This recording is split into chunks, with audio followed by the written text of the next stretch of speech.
So I suppose I should kick it off. I think maybe should we do introductions, since there's only a few of us?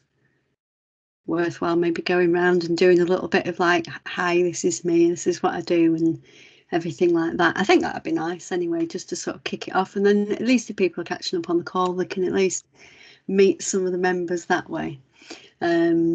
So shall we hand over to Harriet, since you've got your camera on, if it's not inconvenient. No, I've put my camera on, but I was just saying I have got a hay fevery child in the bath at the minute, trying to make himself feel better. So if I get called away, that's why. And I just had a very big splash. It's fine. It's all fine. He is old enough to be in the bath on his own. Don't worry, I'm not leaving him to drown. Yeah, I'm Harriet. I'm from Loughborough College, and I've been a Microsoft expert since the second sort of phase, January, February time. And we've been working with the Grimsby Institute at Loughborough College, doing all the level up things. And sorry to make you blush, Elaine, but it's been very inspirational, very empowering in this new way of teaching that we're all living in. So yeah, it's been good fun. Good. Glad you've enjoyed it, Harriet. It's been hard work, but it's been. I bet. It's been just a bit. No, that's good. So we'll go to Ellen. Hi, obviously I'm Ellen. I'm a teacher at Northinsey College. My primary role is a business tutor, and I also teach on travel and criminology. And I embed all the digital skills within my sessions, and my line manager, if you will, for the digital skills is Phil Whitehead, which I know some of you probably are aware of and know of. So he's been my mentor at the college, and I've been working closely with him to develop my skills and obviously progress my area and my students as well. So I started MIE officially in January, so it's very exciting, and looking forward to discussing the next steps for next year's application and trying to get some ideas from people, because I was having a look through the questions from last night. So it'll be good to start growing a community and start being part of something really exciting, which is good. Thanks, Ellen. That's brilliant. Yeah. Matt. Yeah, good evening, everyone. My name is Matt Pollitt. I'm the head of business at Thomas Lanes High School in Uttoxeter. So I'm an East Staffordshire person. I came on in January as an MIE, having myself and our head of IT supported our Matt move to, of course, remote learning and online learning. And I've been an MIE trainer for the last year, trying to train up our staff as well. We're quite not bad with Teams, okay with Forms, still getting used to Flipgrid and OneNote. So a bit mixed bag, really. That's okay. Excellent. So still kind of in that experimental, exploring kind of what works phase. Yeah, very much so. And what we can get to work that we can then roll out to staff who aren't quite as IT savvy or IT happy. Yeah. So yeah, that's pretty much our stage of development. We're a 7-school Matt, up from first, middle and high. But we've got middles and high all on Teams at the moment. Brilliant. Excellent. And Simon?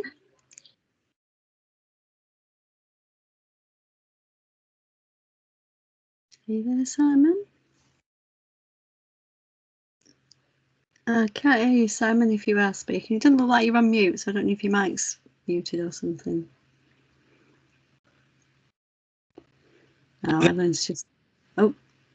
Am I on now? I heard you. You are, yeah. Right. I also work at Grimsby Institute. I'm an applications developer at the moment. I've been involved in staff training in technology for 15 or more years.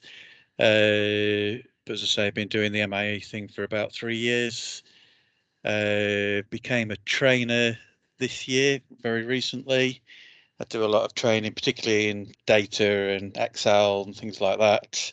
And currently training the MIS department. Brilliant. Was you on the MIE call last night, Simon? Did you see you're on the leaderboard? Yes. Yeah, and we moved up the leaderboard. Sorry, yeah. I also noticed you're probably coming onto it. They announced the applications for MIE opening next week, I think.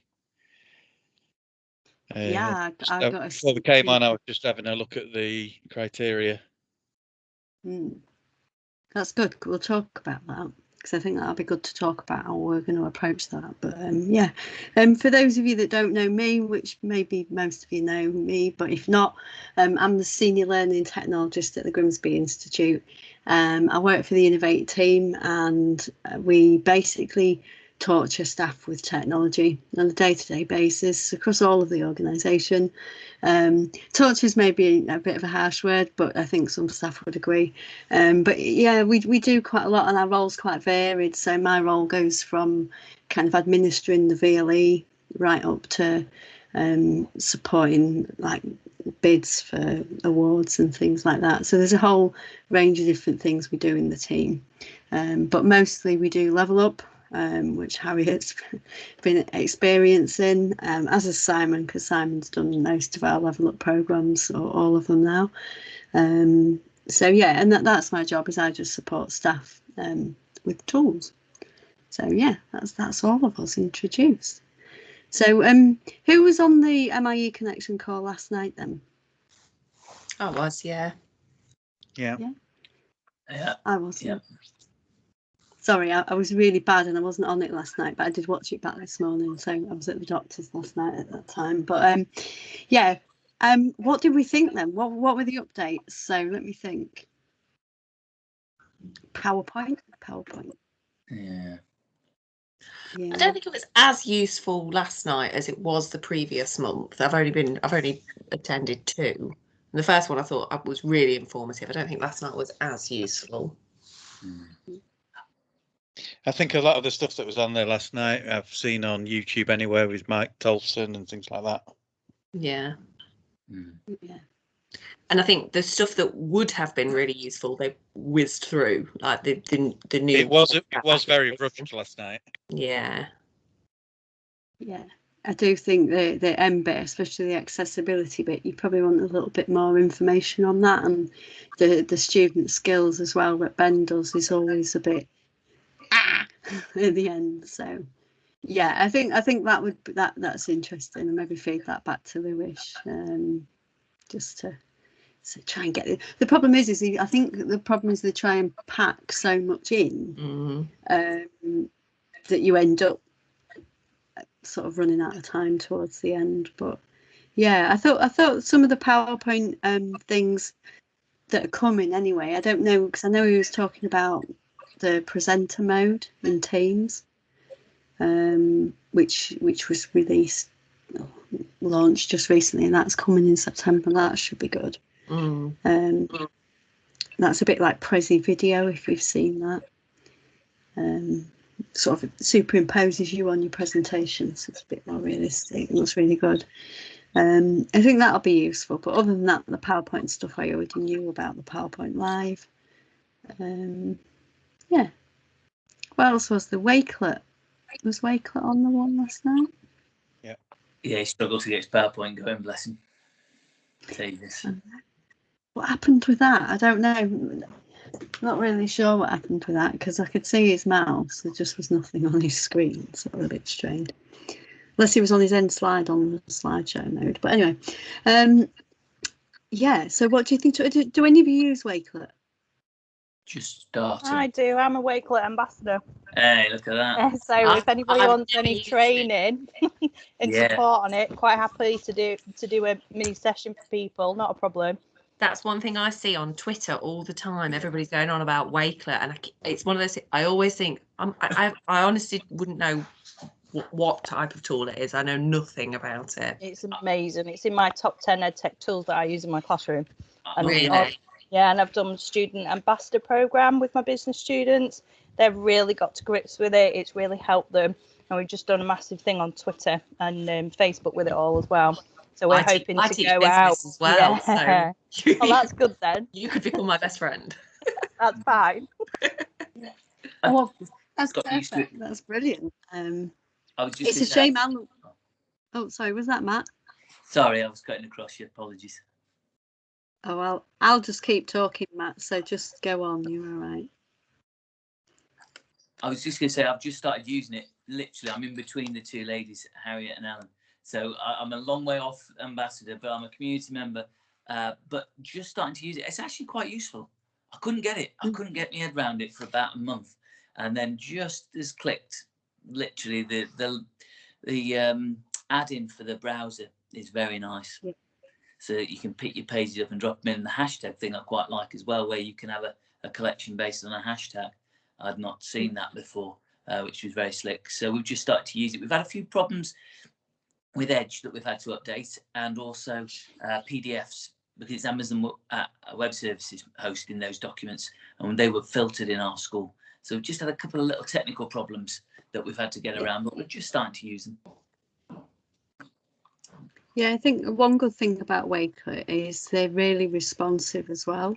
So, and Ellen will know this, that, you know, you can tweet them and that mention them, and the team will respond. They're really good. So if there are problems, you know, you can sort of like let them know and they'll escalate it quite quickly. Same with the Flipgrid team. They're both very active on social media. I'm a Wakelet ambassador as well. Not that I'm particularly that active with all the calls and things. They come through and I go, yeah, I'll join that. Never always get on them, but it is a great tool. And if you don't use it, then definitely have a look at it. Something you can level up with, Harriet. I've done all my level up things now. Oh no, you'll be graduating from it soon. But yeah, no, it's definitely. I use it for I've put together like a teacher MIE collection, a business support MIE collection, and a leadership MIE collection. So they're just Wakelets, but with links to MEC courses, but they're organised for those different roles. So if I'm trying to get someone to do MIE and their business support, for example, then I'll send them that particular collection. So the courses are, rather than sending them off to the MEC and saying, go pick 2 courses out of all of these really, you know, teacher focused courses, I can just send them like the Office ready skills with Office Online and, you know, things like that. And I just send them those particular collections, and it cuts down the amount of questions I get back saying, well, which one should I do? So that's why I like Wakelet. We've got another MIEE Ellen called Alan, he sometimes does pop into these calls. He's from our organisation, but at different. He's at the academy, but he actually is a Wakelet ambassador. He's done the student programme with his students. He teaches business as well, I think. Wow, that's uncanny. But he does a lot of history as well, so I'm sure you'll meet him at some point. But what else was on the call? It's annoying I can't switch over to see. Let me just look. I can look on my phone. Can anyone, was there anything else off the call last night that really stood out to anyone? Possibly the bit about the new MIEE process of applying, but I think we've already mentioned it. That's caught quite a lot. And there was something around security, and there was something around, what was the other thing? On the trainer call, there were 2 trainers just going through how they rolled it out. Yeah, I did watch it this morning. I should remember by now. Really, but no, yeah, there was the trainer call. There wasn't anything. I think they were just going through how they get the most from their training and getting people to attend and redeem the calls, but the codes rather. But yeah, the application process then. So who's looked at the actual new questions?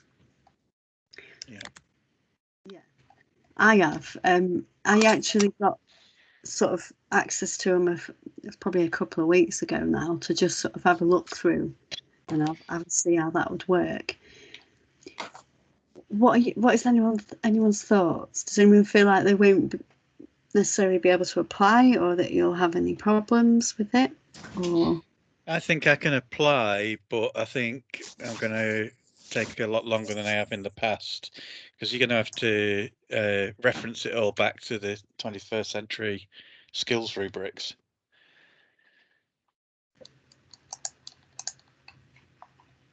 okay, but that's interesting, Simon, because you're business support. Yeah. Mm. Yeah, I think business support people might struggle a bit more, especially if they haven't done that course. Mm. If they haven't done Yeah, I MCE. know. You've done it because it was a thing that you could do. So, Yeah, but I'm so, trained in teaching anyway, even though I'm in a support role. So, you know, I've got a head start. yeah, I think the first set of questions are fairly easy. I mean, I'm just going to actually pull up the document that Lewis actually shared, because I didn't actually look at the document, I'll be honest. When it eventually loads in the browser, I'm just going to pull it off the other thing. I was going to say the learning artifacts is the interesting one, because they seem to be talking about students as if it's all kids, but I don't think it has to be. I think it can be adults too. Yeah. So I've clarified this previously as well with Lewis. The Microsoft Education team in the UK actually accept the applications once they've gone through the short answer questions. So all those simple questions, and basically all the ones that are like multiple choice, they're the ones that you need to answer to get the 70%, I think it is, to get through to be reviewed. And then the long answers and your artifacts, as they like to call them, they will then get looked at by the panel. So yeah, the artifacts, I think it's interesting. I actually got access to a test platform. I haven't had any feedback yet. I am going to ask Lewis for some feedback next week, just to see would I have got through. But I got access to a test platform with the questions on, and submitted all my answers the other week as a guinea pig. Just so I'm interested to see if I would have got through with the answers I put in, because I kind of rushed a little bit for one. But yeah.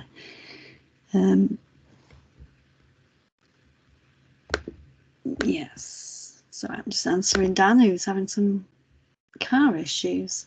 It's all right. So yeah, sorry, what was that, Matt? Oh, he's switching to his PC. He's back in a second. So that's all right. It's good. So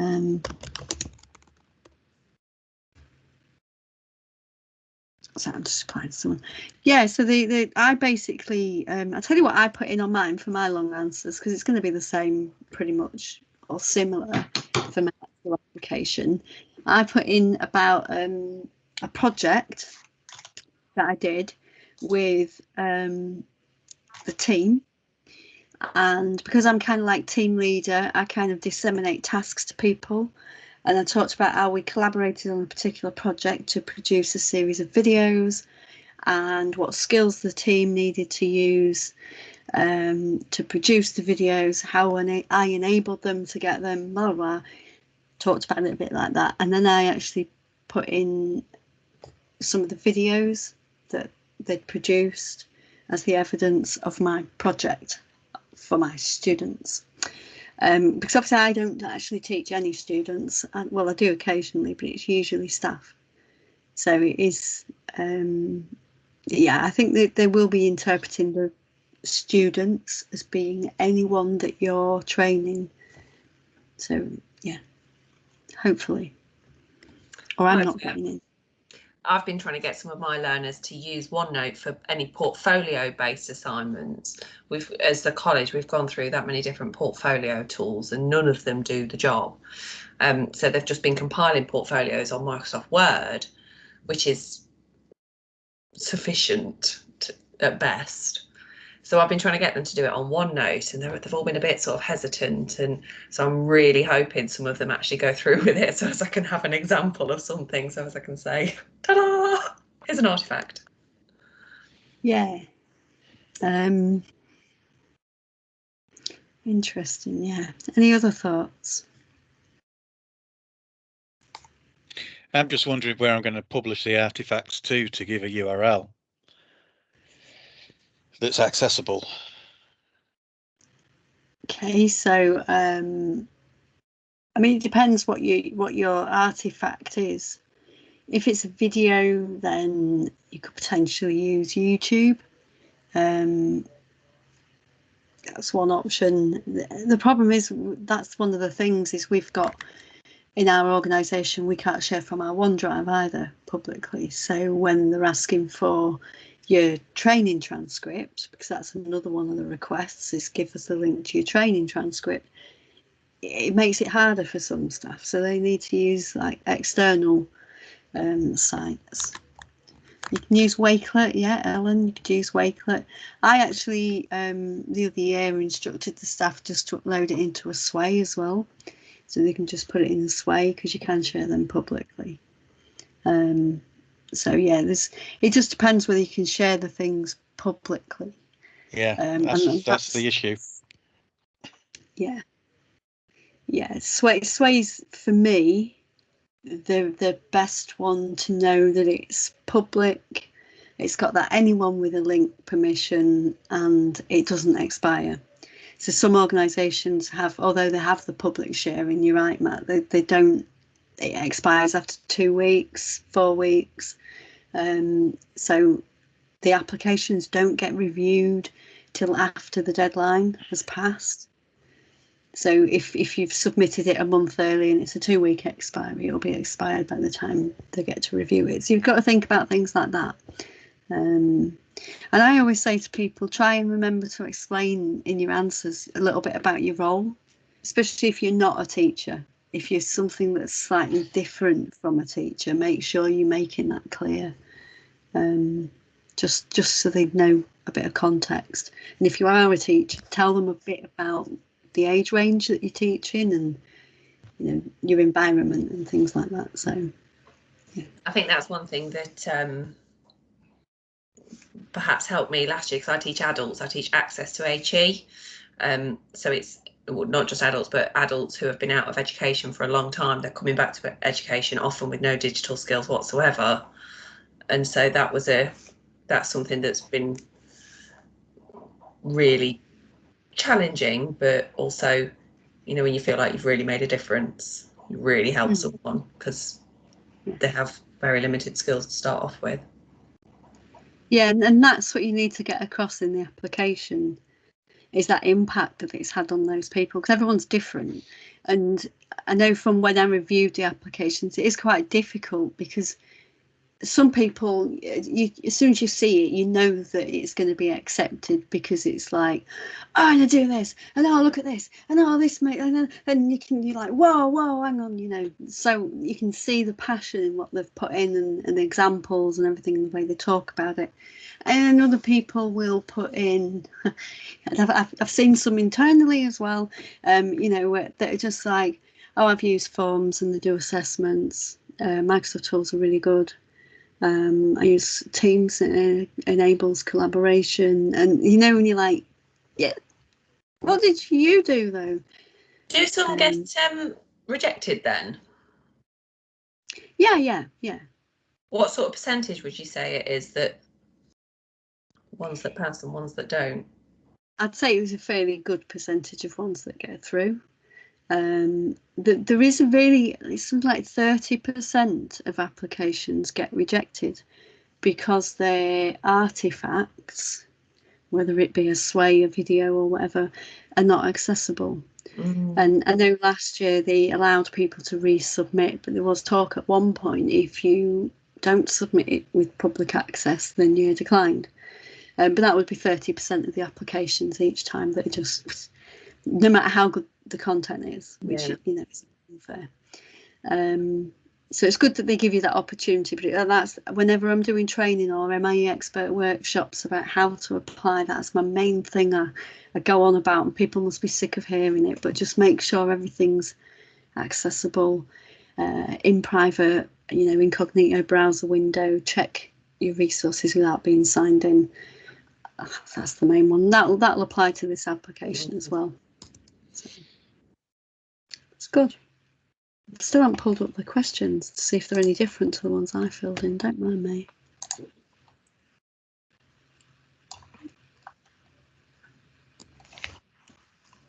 Come on, give me the questions.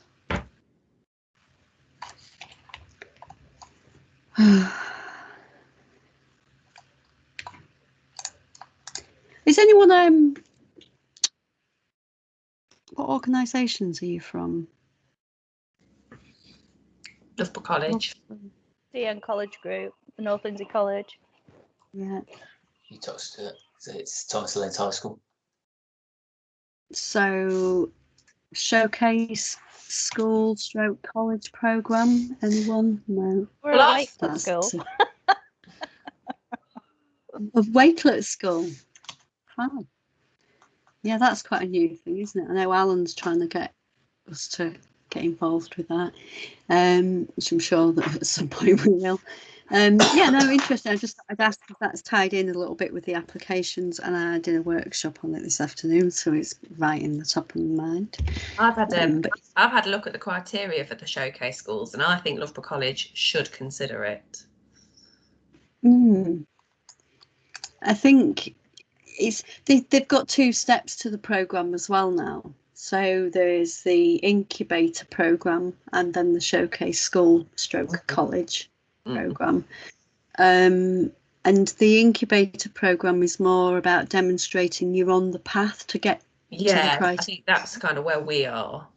And that's always worthwhile going for. What we were told today in the workshop I was in was if you currently are a showcase school or college and you're not sure you'll meet the new criteria, because they have changed it a little bit, they've told us to apply for the incubator, because they can't, if you apply for the showcase and you don't meet the grade, they can't accept you into any.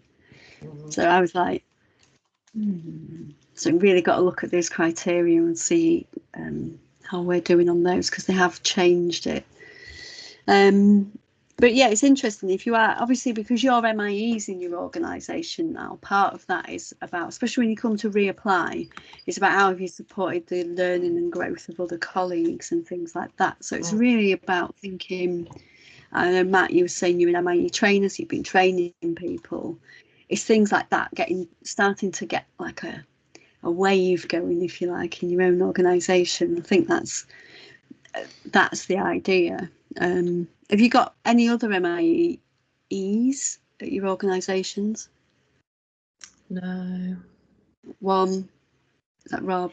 Yeah, no, just me and Phil.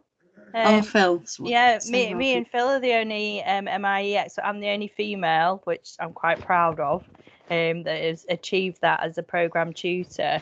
Because programme tutors don't get the same accessibility as what other digital skilled people do.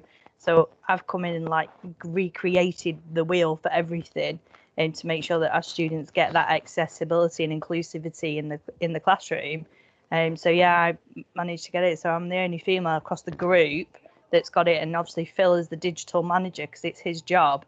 So I was like, right, I want to do that. Yeah. So it's really good, and I've started to train other MIEs to obviously get into that process. I don't know if we'll have many applications for the MIEE this year, but I will definitely have more MIEs this year, which will be amazing. So we can still work towards that incubator program, which would be really good for the college. Yeah. I've put the questions in the chat, Elaine. Thanks, Simon, because my team's in the browser. I've always finally got there, but yeah, thank you. I'll just pull it up in the chat. Because I was really naughty and I just didn't look at it. I just want to see if it's the same as the questions that they had in before.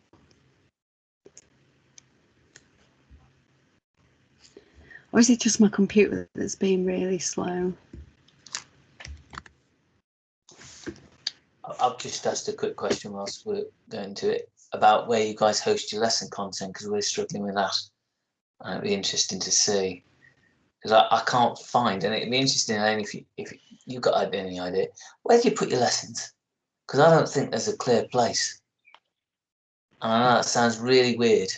We do ours in files. So they get access to the PowerPoints in files, and then they can also access them within OneNote as well. So they can download them at a later date as well for them. Do you find OneNote any good? Because I'm a bit unsure on it. It looks like a Word document trying to be a web page. I love OneNote. Honestly, there's so much. It's a lot better now than what it was. But it's definitely improved.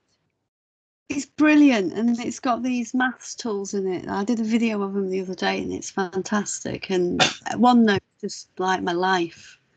See, back end looks impressive. It looks really impressive. It's just the front end doesn't look as slick as something like Spark or SharePoint. And SharePoint, you can't get the pages out of a Teams site, so I don't know where. I wouldn't compare OneNote to those. It's like a digital notebook. It's really good for portfolios. I mean, one area you'd probably think don't engage with technology very much is construction. And our construction team moved to Class Notebook 2 years ago. The year before lockdown, anyway, they moved to Class Notebook. The reason that drove them, because I'd been telling them about Class Notebooks, I knew it would fit for their type of course, taking pictures of walls and talking about them. And so, you know, I was like, this would be really good for you. You do it all digital, it'd be great. But they wouldn't have it because it was like a lot of work. And then it finally came where they ran out of printed worksheets. I kid you not, they ran out of printed worksheets over the summer and had to organise all the files to send them off to print, to then organise them and put them back in the filing cabinets. And they really couldn't be bothered to do it. And so they decided to move to OneNote Class Notebook. I was away in London, and one of the tutors just uploaded all the files as attachments, which doesn't work so well for the students if they're using the web browser. And then he showed me, and I was like, brilliant, really good. But do you want to make it really easy for you or your students? And he was like, I teach level 1 brickwork. I was like, you need to make it easy for your students. So he had to open up all of those files, copy the content out, structure it on OneNote pages. He did 36 weeks of theory, 3 lessons a week, every single page within a few days. It took him a bit of time, but he's got that now. And he just keeps reusing it, and that's all the theory for his construction. He marks it all digitally, feedback stickers, and he loves them. I went into the construction staff room one day, and they turned the monitors round quick, and I was like, "What are you doing? What are you doing?" And they were putting stickers on learners' work of little cherries and stuff. So great work, and it was like, oh, so. Yeah, OneNote, I'll stop now. OneNote's been an absolute game changer for me this year. An absolute game changer. I did a whole unit completely on OneNote. I didn't have any PowerPoints or anything. The whole thing, it was business accounts. So they needed to be doing stuff. It's been brilliant. Loved it. I definitely think, well, all that level up is built around all our level up's built around Class Notebook. So our staff submit work on Class Notebook. And they just, it's like a portfolio type of thing. And you can embed so much content in there, like your sways and your forms as well. So you can actually structure a page. And so what you can do with OneNote. I'll stop, or it'll become a OneNote call. Don't worry. Thank you very much. So I was just interested what you guys are using because we're struggling with it. Thank you. Am I right in thinking the desktop app is going to be disappearing soon, though? It's going to be browser only. No, they were going to move that. As far as I'm aware, unless I'm out of date, which is possible because things move really quickly. But they were going to retire the 2016 app.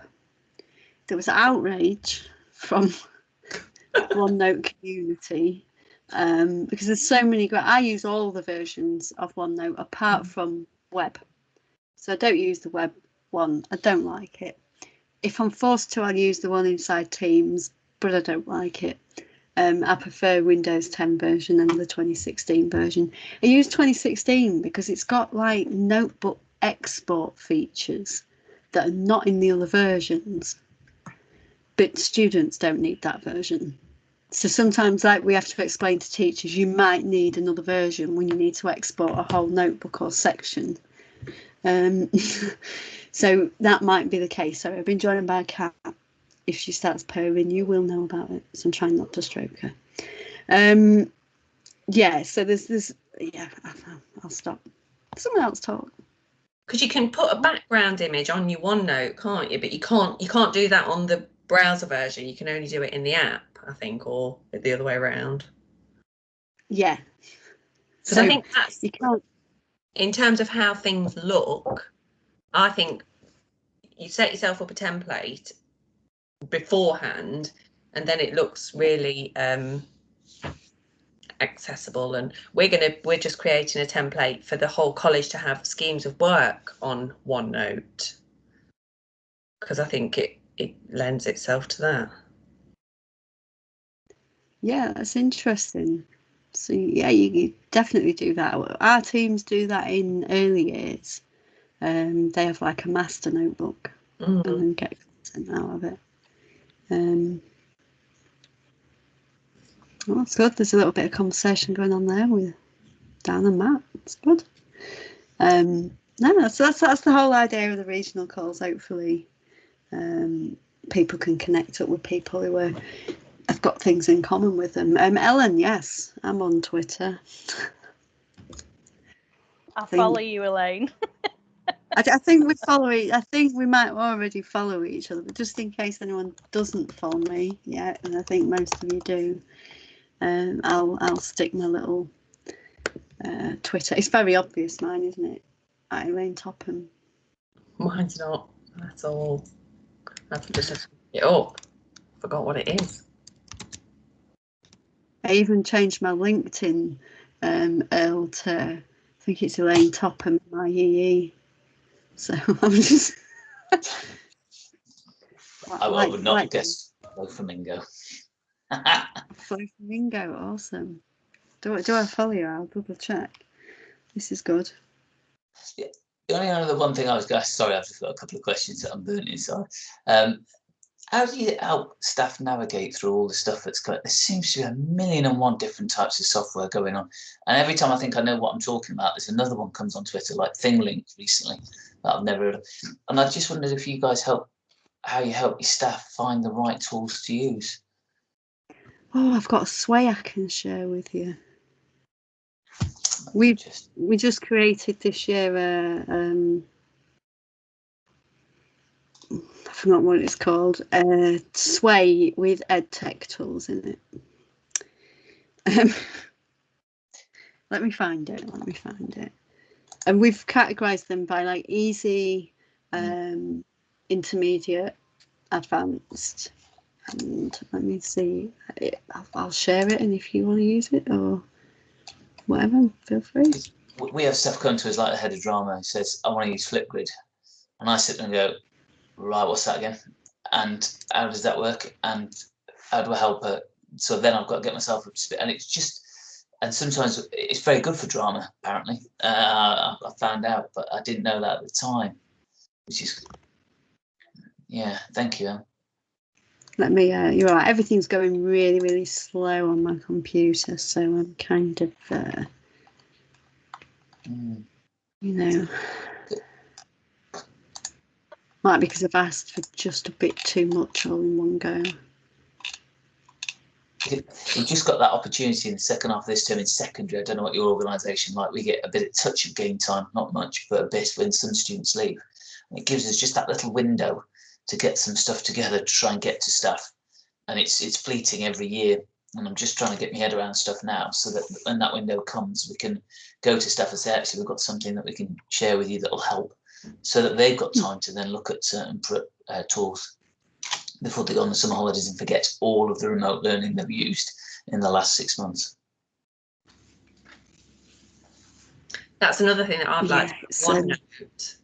I think when I've gone to check students' work and things to give them some feedback, I've noticed that they've, in the class notebooks, they've set themselves up another page where they're actually taking notes from the lessons and they're using it. They're actually using it independently. Love it. It's amazing when they do that, isn't it? Well, I had one tutor come to me when they started using it, and she came to me, she's going, "What have you done?" I was like, "What do you mean, what have I done?" And she said, I've just marked I've just got up to date with all of my marking, and I've just gone in and the students have already submitted more work. I said, yeah, you don't have to sit and mark it constantly. You know, you can let the students know there'll be certain times when you'll give them the marking. But it took them by surprise because when they started, it was early years, the classes were every other week. So a learner would come in and hand a bit of work in, the tutor would take it away, mark it, give it back 2 weeks later. It was like 4 to 6 weeks sometimes to get a piece of work signed off. So now it's done in a few hours sometimes. And they moved to a pilot of Teams in the lockdown because we actually use Canvas. So as to your question, Matt, about how we structure lessons, most of our tutors in FE and HE use Canvas, which is a VLE, so it's a bit more structured. But we do have our academy that are using Teams, and we have quite a few other areas that use Teams because it fits for them. So because we've got different provisions, everything's all a bit of a mix sometimes. But there we go. I think it's also having somewhere you can go to see it working well, because that's the other challenge. Is when it's just like Canvas. I've heard about that. I haven't got a clue what it is or how it works. And it's just having somewhere like OneNote or that I could go to either. I know Showcase schools are those, but it's just knowing where to go. That's the challenge, to then know how we can use it, especially when a staff member brings it to us. I'm just going to share my screen a minute. Just random, because, you know, why not? Got no structure. Have you seen the share content tray thing is updated? No, when you go and share, it drops down now at the side instead of at the bottom popping up, or is that not working for you yet? Still bottom. That's all right. I don't know what I do on Teams, but I end up getting myself into like developer preview modes, and then yeah, it's just thrown me. Right, bear with. And now I'll share the wrong screen. I was just going to show you. You was talking really there about how you get staff access to stuff. I'm never going to find it, am I? I'm never going to. Oh, here it is. Here it is. Here it is. I'll share this link with you, Matt, and then if it's of use, feel free to use it. I can't share this other one with you because it's got. That's all right. Thank you for your help. Oh, actually, I'm just trying to think what I can share, not because I don't want to share stuff, but what's got public stuff in that I don't have to mess around with. I can't remember what these challenges, I don't know. But this was the sway I was talking about, so I'll put the link to this in the chat. But this just goes through some really kind of basic EdTech tools and gives them usually a little link to some support video. Yeah, I'll pop that link in. See, I wanted to make it like an EdTech toolbox for the staff to then say, look, you can come here, and it's not a one-stop shop, but it's a portal like this page that you're showing. It takes a lot of effort to set it up, but it's fantastic if we've got it, because it stops questions. Yeah. We try to organise them as well to like really talk about, rather than talk a lot about the tool, we wanted to explain what they could use it for and what was they going to benefit. So, you know, we haven't talked that you any of you that know Kahoot will know that that's a very, very brief introduction to what Kahoot actually does. But it gives teachers that spark to go, oh, that sounds interesting. I'll go and learn more. But I do these for internally, but I did these for the EdTech demo. And this is a Wakelet collection. But I do these little sway challenges, and basically if we look at the Wakelet one, I might be able to share it. I think these are all public. Because what happens is, just like we were talking about earlier, we see stuff all over Twitter about something like Wakelet or Flipgrid, which seem to have cult-like followings. And then you think, well, I want to do it, but I don't really get what it's for. And it's taken me a while to get my head around Wakelet, and I'm still getting there with Flipgrid. Yeah, so I put these together. I've got a set for internal, a set that I use with EdTech Demo, and the Wakelet holds 10 different challenges, and each challenge focuses on just one tool, and it's kind of designed like an online lesson. So it gives them a little video to learn a bit about Wakelet, and then directs them off to a course on the MEC to complete, so they get that full-on learning from the course. But then I get them to come back and actually create something. So this is a level up really in our staff development terms, and we get them to actually make something. And don't tell them what to actually do, because it's up to the person to think of the content, you know, make it relevant to their topic, and then go through a whole range of different tasks. I can't remember what these ones end with. Yeah, just that you've leveled up. And then I actually create a form as well, that when they've completed the quiz at the end of the lesson, they get a code. An MIE, you know, when you're an MIE trainer, you can create codes and give them out. So the thank you message of the form will give out the code for that online lesson. And that way I can track as well who's completed them. And this is aimed at staff alone. Yeah. This collection is, I mean, this was the EdTech Demo one, but it's exactly the same as our internal one. But it ties in with our internal staff development programme, so the Level Up Silver and Level Up Gold and the MIE, because if they complete 2 of these, they will get 2 courses to complete, which gives them their MIE. So it's trying to package it and kind of give them things that are relevant to them. So you'll see I've got the main ones. Some of them are out of date now. Need to update them. But try to stay within Office 365, because obviously it's a lot of what we use anyway. It's free. We know we've got access to it, and things like that. But we did chuck in a Minecraft one. I don't know why it still says under construction, because it isn't. It was done. But yeah, they're just. I don't know whether this is actually. I think it's unlisted, yeah. So I'm happy to share it with you. I mean, you probably would want to look through it and kind of tweak and make your own, but it is just literally, these are just sways that I've put in, and I think they are public as well. Yeah. It's really good, Elaine. It's a different way to approach training other people using, obviously, the tools that Microsoft provide as well. So it's quite nice to see how you've approached it to how other people approach it as well. So it's nice to see. So thank you. Thank you for that. That's massive. I'll just pop that in there. So yeah, I wouldn't use that one with your staff, because you won't have any control over the content. But it gives you something to start from, Matt, and you can, you know, take anything from it that you want.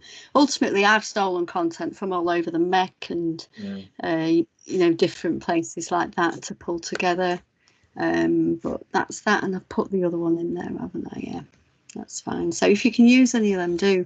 We've shared them with the EdTech Demo anyway, and I think we've put them out on Twitter. So no, thank you for those. That's really interesting, actually. We've taken a level ups. Go on, sorry. So I was just going to answer Matt's question on lack of knowledge of what is a level up. It's far too much for me to explain here, but I'll pop a link in the chat for you to. It's a huge sway, Matt, and you can have a look through that. But that's our internal staff development training program for EdTech, or that's where it started. Yeah, so I'll pop a link. So I just heard it a few times and I wasn't 100% sure, so apologies. Yeah, and while I'm sharing the screen still, sorry, did you had something to say, Harriet? Sorry. No, I was just going to say that in terms of sharing tools with staff, we've set up a OneNote, because we do higher education at Loughborough College, and the higher education, they take a very different approach to educating, even though they perhaps shouldn't, but they treat it like a university a little bit, but hey ho. But some of the things they potentially don't respond to very well. So we've tried to sort of slim it down and professionalize things a little bit and have it as more of a collaborative getting everybody to share what they're doing.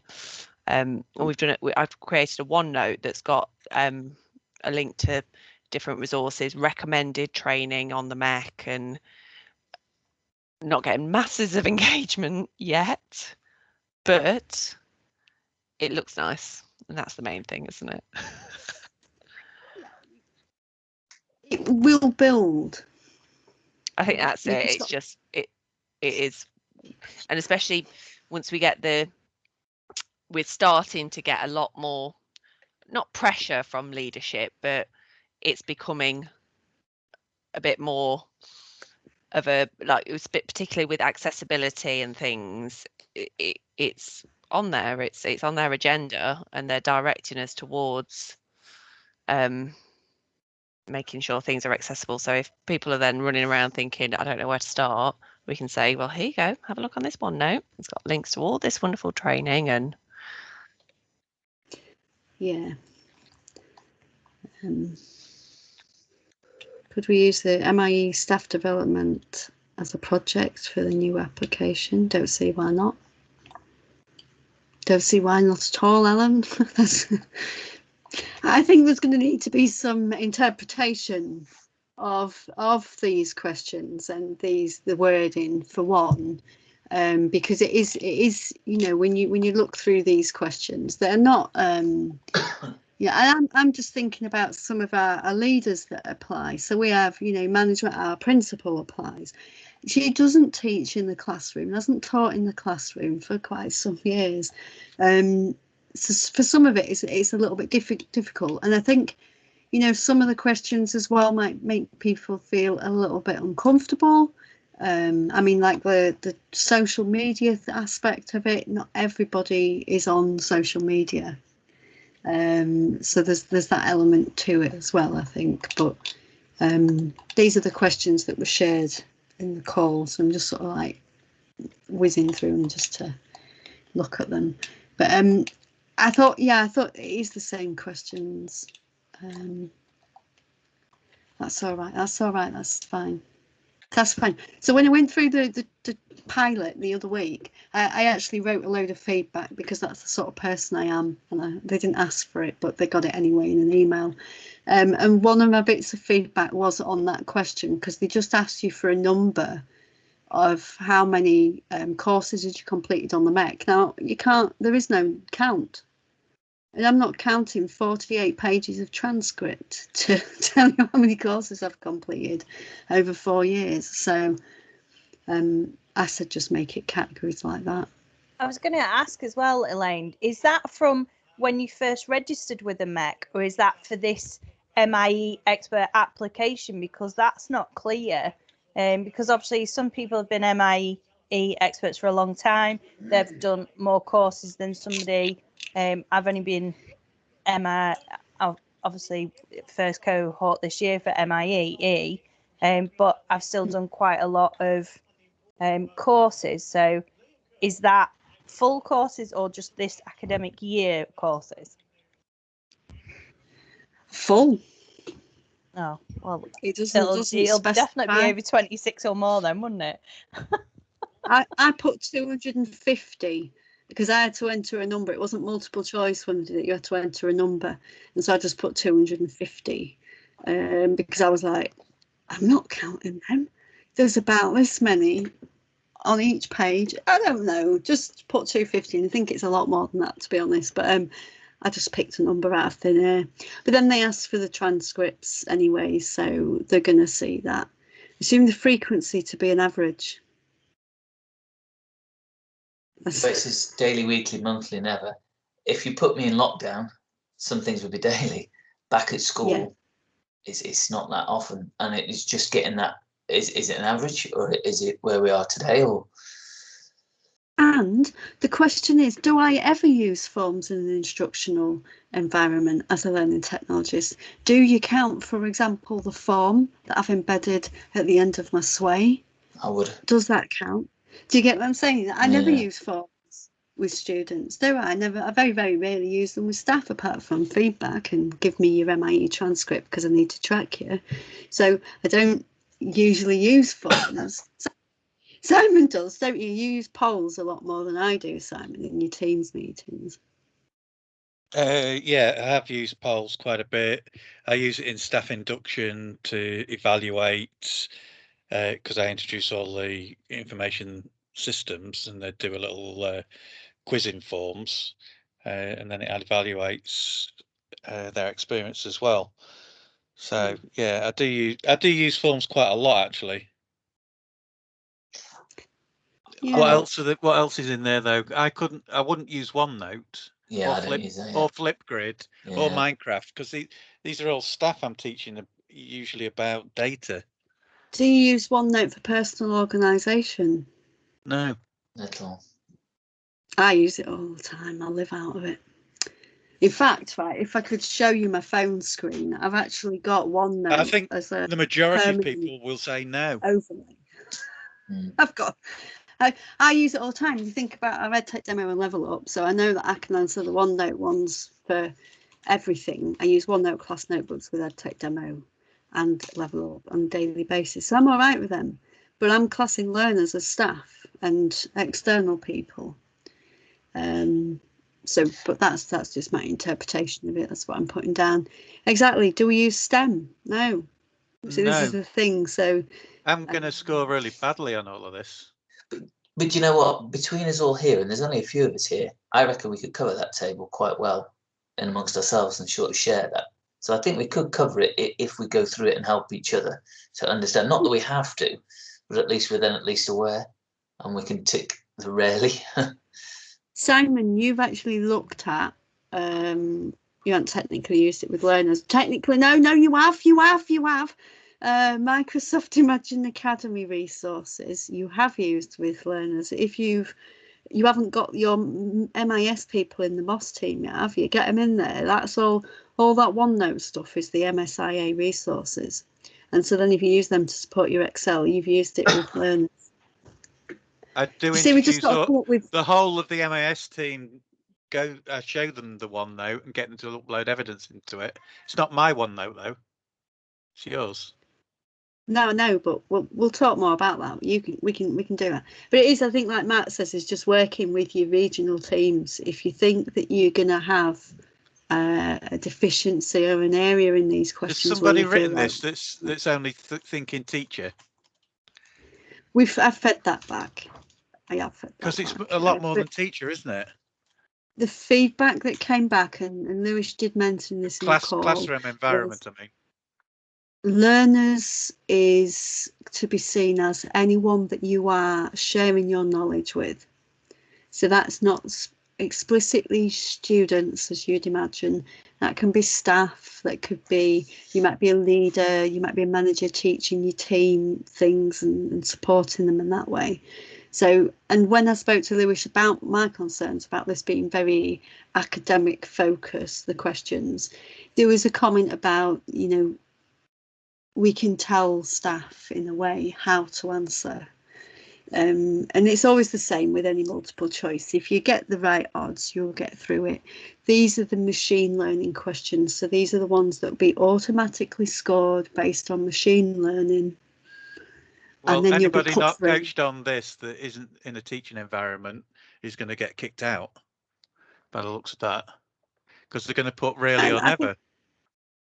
You only have to get 70. If it helps, Simon, when I answered it on the trial that I had to go at the other week, I put never on quite a lot of them. So I answered it. I have to say, from a teaching angle, we ain't got the time to get all through all this. We've been in lockdown, back into school, and the nightmare of that. Then we're into all the assessments. I haven't got time to learn all that. This is academic. This is written by a theorist and not a practitioner, by the looks of it. And some of that PowerPoint live stuff has only come live after we've come out of lockdown, and we're not doing live lessons. Yeah. So do you think then, kind of like, I can see a couple of comments there about we need help with Flipgrid. Ellen saying might be worth collaborating. Why don't we then, over the next few weeks? I know the window actually opens. You'll be fine, Simon. Don't worry. I'm a Flipgrid student ambassador. Awesomeness. I love Flipgrid. I love everything, so it's fine. I'm just great with them all. in a moderate sense. But what about between now and sort of the next few weeks, we could put in some sessions in the regional team to look at some of these key areas. Maybe do little sessions on it. It won't always be me doing it. Maybe we could get Ellen doing Wakelet. You know, anything that you've got a strength in, we could put in a session and then actually share that with the rest of the regional MEs, which should hopefully help with the applications. I do agree. I mean, it's sort of a bit of both, really, Matt. I mean, I know from when I used to do my sway, because remember, you won't need to put together a sway anymore. I know when I put together my sway, it was epic and monumental, and I even apologised to the approvals team, because I got on the approvals team last year, and then they brought my sway up, and I was like, I am so sorry. Just realised the epic length of it, and it was just, I've done this, look at this, this is great. There's things in there like translation. Well, I don't teach anybody who speaks another language, so why would I even use it? You don't have to use them all. They're not expecting you to answer daily on all the tools. They won't expect. I know about a lot of these things, but I haven't got practical use for them. Yeah, I loved the sway as well, Ellen, because you could. I'm very much the same, Simon. I mean, I'm in the classroom setting, but it's very rarely I use a lot of these. If it doesn't apply to whatever your role is, you're not going to use it. I mean, we know about it. We can use it if we find a application for it. But it might apply to your role. And so it's like things like OneNote, where you're saying you don't use OneNote. OneNote for personal organisation is like, yeah, I just like, you've got to search. I mean, I don't even use a paper notebook anymore. I literally threw them away about 10 years ago, and I've never used a paper notebook since. Bane of my life are post-it notes, because I lose them. I can just do a quick note with my Surface Pen, straight in quick note, straight to OneNote. But there you go, Elaine. You said Surface Pen. Who I don't need in our organisation? Yeah, but who in our organisation has got the technology to make use of that? We haven't been given the kit. You can do it with a mouse click as well, or a keyboard shortcut. So I do think they're penalising people on this application form, because it's really not viable for everybody.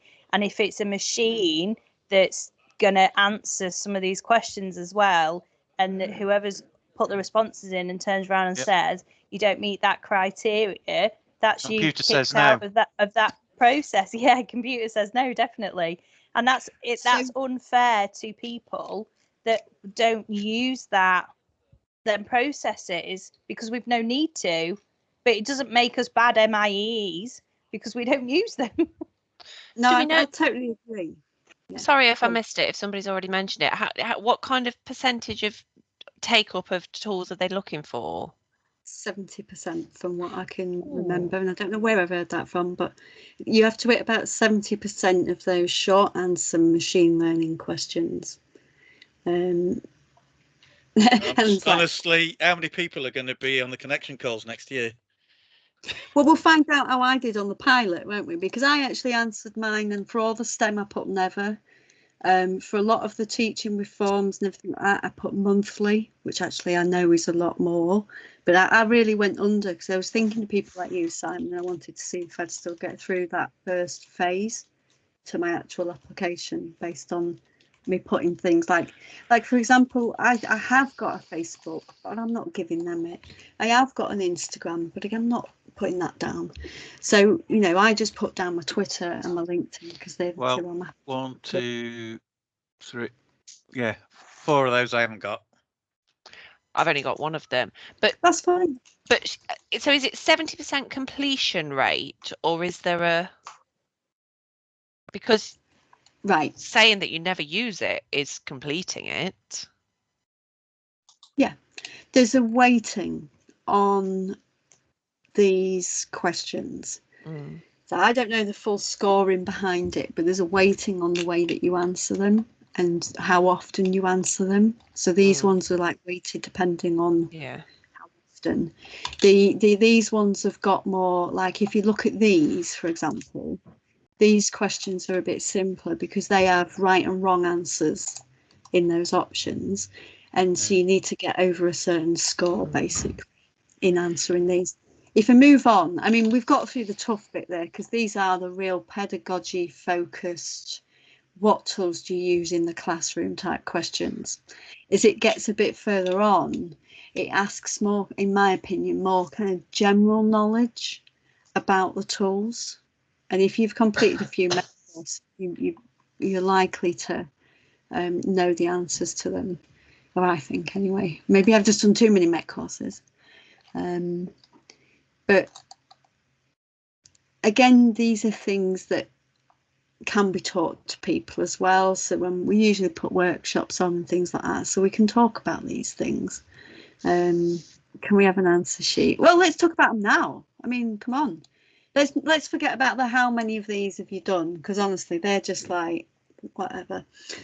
But like immersive reader and learning tools, students can do what?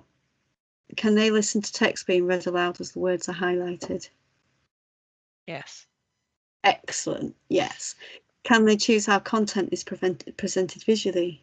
Yep. Yes. Yeah. Yeah, that's good. It's all right. If you don't know the answers, you see, you'll get them at this point. So it's all good. Collaborate with others through chat. No idea. I Don't think so. No. No. No, they can't. Not on that one. I can't. Don't Go you on. can. Translate. Don't they Well, class I've come Skype across as it. a learning tool though? You can translate text. And then you could. No, they don't count that as a learning tool. I don't think. I think they're just specifically I think they talking do. about. No, I think they've got Skype. I did that Met course not quite recently, and I'm sure they've got Skype down as a learning tool. Oh, I don't think what they mean with this is the learning tools, which is the read aloud, the those tools. That's how I'm interpreting it. I would only answer. The only reason I pick it up is because I literally just a couple of days ago for my Access for All thing, I did and it asked, and because it was drawing on how you can text in Skype and it translates into the other person's language for them. I'm sure they've got it listed as a learning tool. It's listed in the learning in the Empower Every Student course, but that's more the translation service within it. I would say ambiguous though as a question if it's going to have right or wrong answer. A bit of a wide I probably scope. got the answers to say that, but I probably have the answers somewhere. But no, I think that one's just looking at. I mean, I don't know because I don't actually know the answers, do I? So it could be literally anything, but I think it would be that one. I'll go away menu. And that one. Oh, give me it back, thank you. That one. I would say that one and that one. Yeah, that's what I thought. But are they being negatively marked, Elaine? Do you know? So if you get something wrong, you lose marks. Because I've heard that, but I don't know. If No. Yeah, it's not negatively marked. No. Not as far as I know. Okay. I think you just don't get the mark. But that'd be really bad, wouldn't it, if you answered it wrong and it negatively marked you and it drew down all your good marks? Well, it could do. I know courses like IOSH do that. You can actually end up with a negative mark because it does take marks off if you answer wrong. Outrageous. Has it got? Yeah, like this one. This was the one that I like. Literally, when I got to it, was just like, what is the correct order for how to create breakout rooms in Microsoft Teams? I mean, wow. Is that but some people won't ever use breakout rooms simply because of the people you train. I mean, you could go and try it, couldn't you? I've only done them a couple of times. I managed to work it out with a bit of. Because one of the good things was it was drop down menus, and the first one it had all of the options in, and then when you selected the first one, it took it out the rest of the drop down menus. So if you process of elimination, you're not in teams, you need to go into teams. I've made a video on how to do breakout rooms, but I ain't touched them for 2 months, and I couldn't even tell you what was in the video, if that's bad. But No, but I bet you'd get that order right. You'd like me come across it and go, oh, and then your brain would start to go, oh, hang on, I need to open teams first. the only two that I would be struggling on, how many rooms you'd like to create, and automatically or manually. I think it's rooms first and then automatically manually. Yeah, It is. Thank you. You know, when you're like, I'm sure it's the number, then the options below the number. I've done a video on it also, Matt, and you know, it's just one of those things. So I agree. I think like having a bit of clarification would be nice, but I'm not sure we're going to get more clarification than this document here. I know Microsoft quite well and the way that they work, and I've fed back, and it's nice to see they have actually made a couple of the changes I suggested, but not any around the wording on some of the things that I sort of said was a bit funny. But yeah. Elaine, as you do know Microsoft, because I'm sort of listening to, I teach, so a lot of these aren't a problem for me, but from a support staff point of view, do you think it's likely that Microsoft have overlooked support staff? Because Yes. I would read that and think that surely they must appreciate that some of us don't teach STEM subjects, some of us don't play Minecraft. Yes. I would assume that, but I don't know if I'm perhaps giving them too much credit. I think there's a couple of things to sort of think about. I mean, the main one is that all of the main changes and decisions with the programme come predominantly from America, from that side of things, and a lot of things are run by their corp team who will decide on the wording and branding of things. So sometimes the country-based teams like Lewis and Jen don't get so much of a say in what gets put out at that end, so what gets put out on the application, but they are the ones that accept the applications.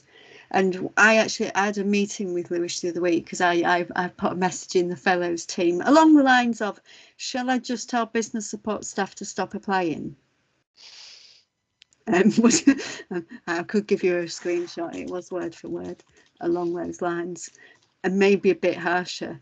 So I had a meeting with a couple of the other fellows, and Lewis was saying basically, if you've got someone that you know is doing innovative work, that you know should be in the MIEE Expert programme, and they deserve to be in the MIEE Expert programme, and you feel that these short answer questions are a barrier to getting them in, this shouldn't be the barrier. We can get them through those questions, basically, and it's the education team that then review the applications.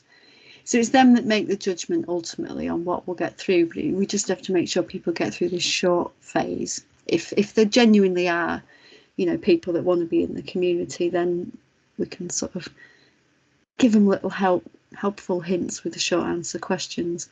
But ultimately it's about your long answer questions, and that'll be where you've got to write lots about your project and everything like that.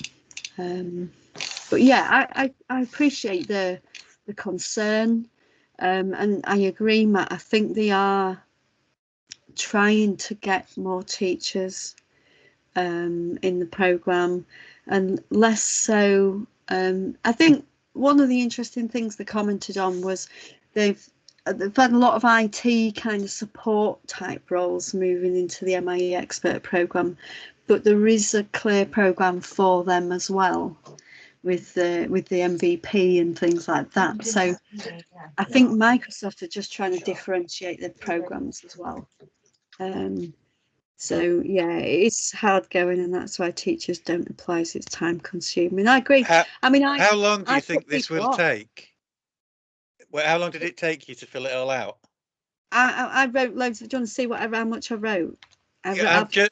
Like we're saying, it takes. People haven't got loads of time. Will they just give up and not bother? I did it on the evening, When I got the link in the day, and I went home. I was already at home. What am I on about? And I did my application, and then I copied my answers out of it. And these were my answers that I did. So I wrote quite a bit. I didn't write. I added that yellow bit in afterwards because if I have to reapply, which I probably will have to do, then at least I've copied out my answers. And if they give me feedback, letting me know whether I got accepted, I'll just copy and paste these answers into it. Done. Woo. It did take a couple of hours, but to be honest, I think it took me less time to write it than it would have done to make the sway. Have you made reference to 21 CLD in your descriptions then? So, because I know that was one thing that they were looking at, that you actually make reference to 21 CLD and the rubrics and how you put that into your classroom learning. In a holistic way. Yes.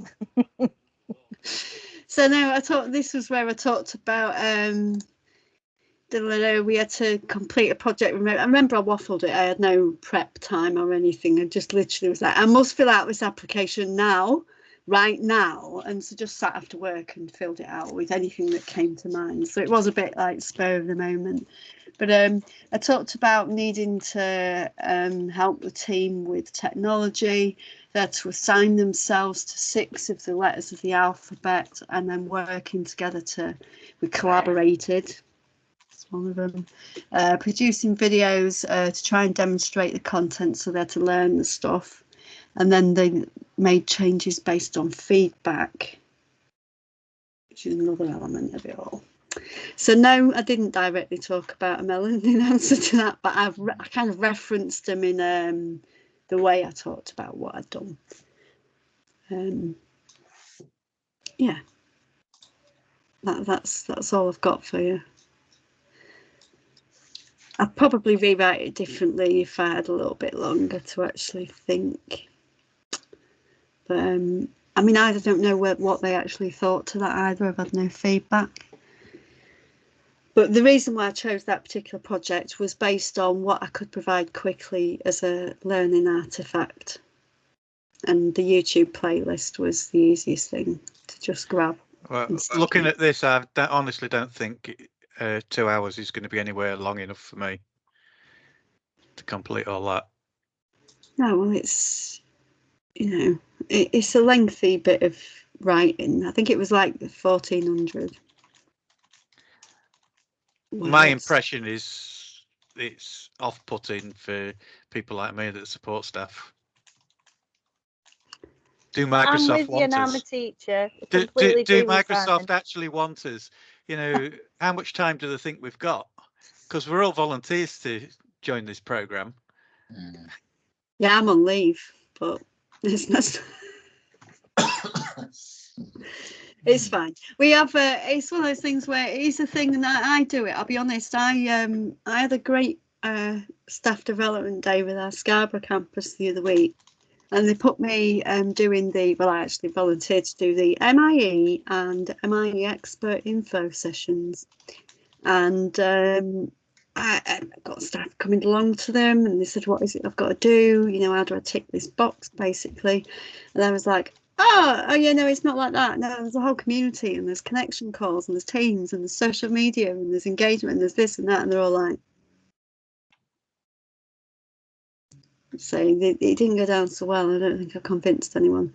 I think at the minute, a lot of teachers are very busy, and they've got a lot on. And trying to say, oh, just join these Teams calls and chat to other people about stuff is like, what? So, anyone in secondary at the moment is all over the place, utterly all over the place. Tag grades, exactly right. Because we are now exam boards. That's the problem we've got. So we set our own exams, we mark them, we moderate them, we invigilate them. It's a bit bonkers this year. We just need a few weeks to get to half term, and then we'll be okay. So Connected comes in at a funny time this week, and all of this sort of stuff. We'll get there. It just takes a bit longer.